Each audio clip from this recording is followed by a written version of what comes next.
बिस्मिल्लाहिर्रहमानिर्रहीम। अस्सलामुअलैकुम। नाज़रीन कराम, नई वीडियो में आपको खुश आमदीद कहते हैं। बाज़ाब्ता तौर पर जवाबुल जवाब का सिलसिला शुरू हो चुका है और एक जानिब पाकिस्तान की अफवाज और इंटेलिजेंस एजेंसी यानी ISI और ISPR DGISPR की प्रेस कॉन्फ्रेंस जो हुई, तो अब जवाबुल जवाब के तौर पर पाकिस्तान तहरीक इंसाफ की सारी सीनियर लीडरशिप ने एक बड़ी भरपूर किस्म की प्रेस कॉन्फ्रेंस की है और वाज़ेह तौर पर यह प्रेस कॉन्फ्रेंस एक जवाब है पाकिस्तान के मुख्तदर हलकों को।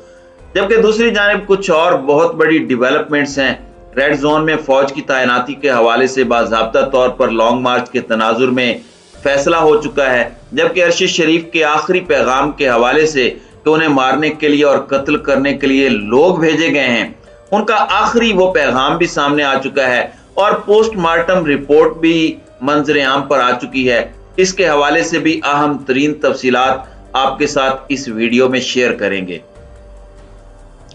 नाज़रीन इकराम, फवाद चौधरी, असद उमर, शाह महमूद कुरैशी, शीरी मज़ारी, हमाद अजहर यानी पाकिस्तान तहरीक इंसाफ की पूरी सीनियर लीडरशिप ने अहम तरीन प्रेस कॉन्फ्रेंस की है और यह प्रेस कॉन्फ्रेंस DGISI और DGISPR की जानिब से की गई। अहम तरीन और अनप्रेसिडेंटेड प्रेस कॉन्फ्रेंस का जवाब थी वो। अब इस सब के अंदर बड़ी अहम बातें हुई और इस तरह तो खुलकर पाकिस्तान तहरीक इंसाफ ने इदारों को जवाब नहीं दिया, लेकिन पाकिस्तान तहरीक इंसाफ के रहनुमाओं ने बड़ी अहम बातें की हैं। जिस तरह फवाद चौधरी ने कहा कि आज भारत के वजीर दिफा ने कहा कि हम पाकिस्तान से आज़ाद कश्मीर और गिलगित बल्तिस्तान वापस ले लेंगे, लेकिन आज की प्रेस कॉन्फ्रेंस में भारतीय वजीर दिफा को जवाब देने की बजाय पाकिस्तान की सियासी क़यादत को टारगेट किया गया। फिर फवाद चौधरी ने कहा कि मुझे ISPR की प्रेस कॉन्फ्रेंस की वजह से झटका लगा है। राना सनाउल्लाह की प्रेस कॉन्फ्रेंस का जवाब तो हम दे सकते हैं, लेकिन हम अपने इदारों की प्रेस कॉन्फ्रेंस का क्या जवाब दें।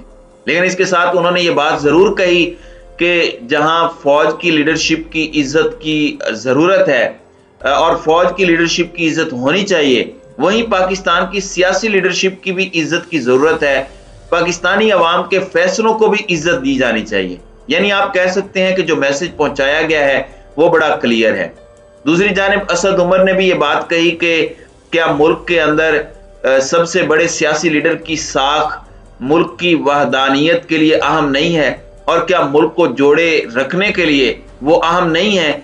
जबकि शाह महमूद कुरैशी ने साइफर के हवाले से सारा कुछ वाजे किया कि साइफर एक हकीकत थी और इस साइफर के हवाले से मीटिंग में भी ये मौजूद थे। इसकी अहमियत और डिमाश करने के हवाले से हर चीज हुई और नेशनल सिक्योरिटी कमेटी ने ही तो अमरीकी सफीर से एहतजाज का फैसला किया और अमरीका को मुरासला थमाया गया। तो फिर ये सारी की सारी चीजें क्यों हुई अगर ये हकीकत नहीं थी और ये एक मन घड़त चीज थी। अब यहाँ पर ये एक बड़ी इंपॉर्टेंट प्रेस ब्रीफिंग थी। वहीं दूसरी जानिब जो हमारे मिनिस्टर ऑफ डिफेंस हैं ख्वाजा आसिफ साहिब, उन्होंने ये बात कही है कि इस्लामाबाद में नक्शे अमन का खतरा हुआ तो आर्टिकल 245 का अतलाक कर सकते हैं। उन्होंने इस सारे के सारे मामले के अंदर और भी बहुत सी बातें की, लेकिन यहाँ पर PTI लॉन्ग मार्च के हवाले से वजीर दाखिला राना सनाउल्लाह ने जो स्टेटमेंट दी है वो बड़ी अहम है।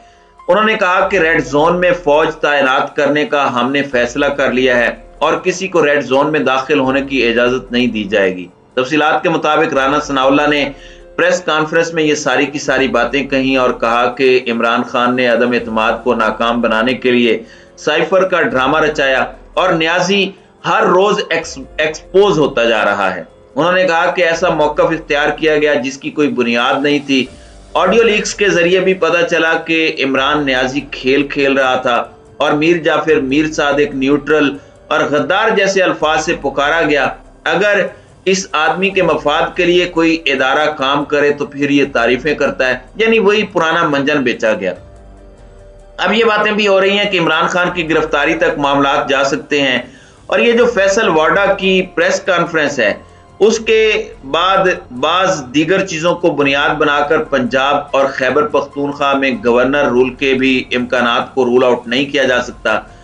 अब यहाँ पर ये सारी की सारी चीजें तो एक जानिब हो रही हैं, वहीं दूसरी तरफ शहीद सहाफत और पाकिस्तान की कौम में ने पैगाम दे दिया अरशद शरीफ के जनाजे में कि ये कौम अरशद शरीफ की आवाज बन चुकी है और अरशद शरीफ की कुर्बानी जो उन्होंने अपनी जान देकर दी, जिन भी हालात में वो गए, हमें नहीं पता किसने क्या किया, हमें इससे गरज नहीं कि कीनिया में क्या हुआ।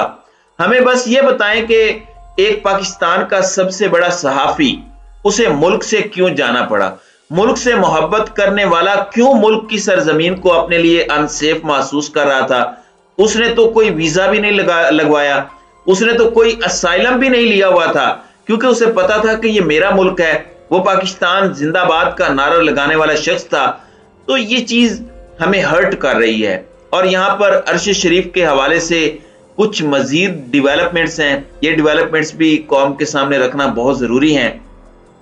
सीनियर सहाफी और एंकर पर्सन शहीद अरशद शरीफ की पोस्टमार्टम की इब्तदाई रिपोर्ट बाज़ाब्ता तौर पर तैयार हो चुकी है।